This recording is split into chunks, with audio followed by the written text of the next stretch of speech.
अस्सलाम वालेकुम and welcome to another video. आज की वीडियो में मैं आपके साथ नली पुलाव की एक बहुत आसान रेसिपी शेयर करूंगी। बहुत सारे लोगों का इस हवाले से यही कहना है कि वो नली पुलाव नहीं बना सकते, जिसकी वजह से अक्सर लोगों को जो है वो होटल्स वगैरह में ये खाना पड़ता है। ठीक है जी, तो वो बहुत ज़्यादा शौकीन होते हैं। तो आज मैं आपके साथ एक बहुत सिंपल और ज़बरदस्त रेसिपी शेयर करूँगी। इस रेसिपी से बच्चे और बड़े हर कोई इस रेसिपी को जो है वो आसानी के साथ तैयार कर सकता है। तो सबसे पहले आप देख सकते हैं, मैंने मटन की नलियाँ ली हैं। तकरीबन ये 2 किलो से अबव हैं, ठीक है? तो इसको हमने अच्छे तरीके से वॉश करना है, मेक श्योर करना है कि इसके अंदर से सारा ब्लड रिलीज़ हो जाए। उसके बाद हम लेंगे एक प्रेशर कुकर और प्रेशर कुकर में इन सबको डाल देंगे।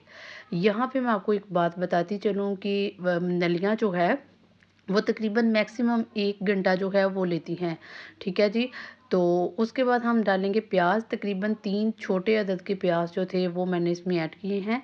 इसके बाद हम इसमें ऐड करेंगे जी अदरक और लहसुन का पेस्ट। अदरक लहसुन का पेस्ट जो है ये ताज़ा आपने इसमें डालना है। ये बहुत इम्पोर्टेंट है क्योंकि गोश्त आप सभी लोग जानते हैं कि उसके अंदर जो है बादीपन होता है, तो ये उसको कम करता है। इसके बाद हम इसमें डालेंगे जी लहसुन के जवे। आपने लहसुन के जवे ज़रूर ऐड करने हैं, ये बहुत इम्पोर्टेंस रखते हैं। इसके बाद हम डालेंगे जी कुछ खड़े मसाला जात, जिनमें सबसे पहले आपने डाली है दालचीनी, तेज़पत्ता, बादियान के फूल, काली मिर्च और लौंग। अच्छा जी, यहाँ पे आपको एक बात बताती चलूँ कि आपने दालचीनी जो है वो थोड़ी-सी ज़्यादा डालनी है, ताकि आपकी नलियाँ जो हैं वो अच्छे से और जल्दी गल जाएँ। तमाम चीज़ों को डालने के बाद आपने इसमें ऐड करना है नमक। नमक आपने अपनी क्वांटिटी के मुताबिक ऐड करना है। मैं 2 किलो में 2 चम्मच ऐड कर रही हूँ। इसके बाद मैं इसमें ऐड करूँगी जी पानी। यहाँ पे पानी आपने 2 या 3 गिलास पानी ऐड करना है। अगर इससे ज़्यादा आप पानी ऐड कर देते हैं तो उसका कोई नुकसान नहीं, नलियाँ जो है वो अच्छी तरीके से गल जाएँगी। जो रिमेनिंग पानी होगा वो आप चावल जब बनाएँगे तो उसकी यखनी में उनको इस्तेमाल कर लीजिएगा। तकरीबन 45 मिनट के बाद मैंने जब प्रेशर कुकर खोला तो मेरी नलियाँ कुछ कुछ इस तरह थी। अच्छा, यहाँ पे आपको एक बात बताती चलूँ कि नलियाँ जो आप पकाते हैं नली पुलाव, इसकी एक ख़ास क्वालिटी ये भी होनी चाहिए कि बोटी जो है वो नली से अलहदा नहीं होनी चाहिए। अगर ये उतर गई तो इसका मतलब कि आपके पुलाव की सारी रंगत, उसकी शेप, हर चीज़ बर्बाद। उसके बाद हम क्या करेंगे, हम लेंगे एक पतीला। आपने खुला बर्तन लेना है जब भी नली पुलाव बनाना है, ताकि चावल अच्छे से फूलें और नलियाँ जो हैं उनको अच्छे से बुनाई उनकी हो सके और वो अच्छे से मूव हो सके। अच्छा जी, पतीले में हम लेंगे जी 1 कटोरी के करीब ऑयल।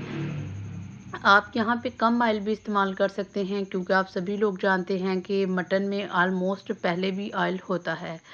तो उसके बाद हम डालेंगे प्याज। अच्छा, प्याज यहाँ पे मैंने 2 ऐड किए हैं। आप जितने प्याज ऐड करोगे आपका पुलाव उतना अच्छा बनेगा। उसके बाद हम कुछ खड़े मसाला जात डालेंगे। सभी लोग जानते हैं कि खड़े मसाला जात में बादियान का फूल, बड़ी इलायची, लौंग ये सभी आते हैं। यहाँ पे आपने लहसुन का पेस्ट ऐड करना है। तकरीबन 1.5 चाय की चम्मच मैंने लहसुन का पेस्ट ऐड किया है और इसको अच्छे से भून लिया है। अच्छा, लहसुन के पेस्ट को भूनना बहुत ज़रूरी है। इसके बाद हम इसमें ऐड करेंगे टमाटर, हरी मिर्चें। ठीक है जी, 2-3 टमाटर ऐड किए हैं, कुछ हरी मिर्ची ऐड किए हैं। ठीक है जी, आप अगर ना भी डालें तो काम चल सकता है, लेकिन अगर आप डाल लेते हैं तो बेस्ट है। सबकी अच्छे से बुनाई करेंगे। ठीक है जी, इसके बाद नलियाँ डालेंगे और इनकी अच्छे तरीके से बुनाई करेंगे। मैंने तकरीबन 20 मिनट तक इनकी बुनाई की है। ठीक है जी, बुनाई के दौरान बहुत सी जो नलियाँ थी उनके ऊपर से जो मीट था वो उतर गया था, हालाँकि उतरना नहीं चाहिए। इसके बाद जो है हम इसमें डालेंगे मसाला जात। इसमें मैंने अगेन नमक, लाल मिर्च और जो है दरदरा लाल मिर्च, इन तीनों को ऐड किया और इनको अच्छे से भुना। आप देख सकते हैं कि ये बहुत अच्छे से इनकी बुनाई हुई है। आप अगर चाहें तो इसका सालन बनाना तो आप इसे एज़ अ सालन भी पेश कर सकते हैं। ये बहुत ही ज़बरदस्त किस्म का सालन होगा अगर आप ख़ुसूसी दावत किसी की करना चाहते हैं। तो इसके बाद हम क्या करेंगे, जब ये भुन जाएगा 15 मिनट के बाद हम इसमें ऐड करेंगे यखनी। अच्छा, यखनी को आपने मेज़रमेंट करके ही डालना है। ऐसा नहीं करना कि इसमें हमने गोश्त को बनाया है तो सारी की सारी हम ऐड कर दें और उसमें बाद में चावल डालें और आपके चावल जो हैं वो ढीले हो जाए। क्योंकि ऐसा मेरे साथ एक दफ़ा बचपन में हो चुका है। तो आपने हमेशा जब भी डालना है उसकी मेज़रमेंट करनी है, जितने आपने चावल लिए हैं उससे डबल आपने यखनी लेनी है। अच्छा, यहाँ पे ख़ास बात और आपको बताती चलूँ कि आपने जब गोश्त के अंदर पानी डालना है तो आपने एक काम करना है कि जितना आपने चावल लिए हैं उससे डबल आपने इसमें पानी ऐड करना है। तो इससे आपको बड़ी आसानी रहेगी, जितनी फिर यखनी आप बनाएँगे सारी की सारी ऐड कर लेना। जो ही इस पानी को बॉयल आ जाएगा 2-3 मिनट के बाद, तो आपने क्या करना है, चावल इसमें ऐड करने हैं। मेरे चावल जो हैं वो सुपर बनास्पति के हैं, तो ये बहुत ही ज़बरदस्त है, ऑर्गेनिक चावल है, ठीक है जी। तो उसको मैंने डाला, हर चावल जो है वो अलग-अलग है। पकाने से पहले हमेशा आधा घंटा चावल को भिगो लें, ताकि चावल जो है वो थोड़ा-सा पक जाए और उसकी रंगत, उसका जो लंबाई है वो निखर के सामने आती है, ठीक है। यहाँ पे आपको एक बात बताती चलूँ कि आपने जब चावलों को पानी के अंदर डालना है तो चम्मच को ज़्यादा नहीं हिलाना।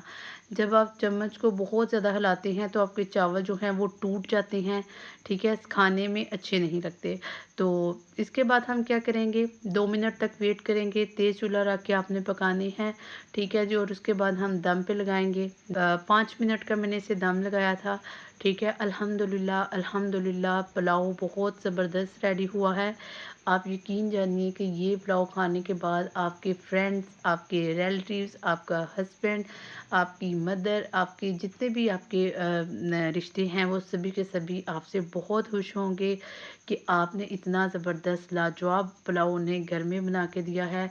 उम्मीद है कि आपको वीडियो अच्छी लगी होगी। वीडियो अच्छी लगी हो तो वीडियो को लाइक, शेयर और कमेंट ज़रूर कीजिए। और अगर आप चाहें तो मेरे चैनल को सब्सक्राइब कर सकते हैं।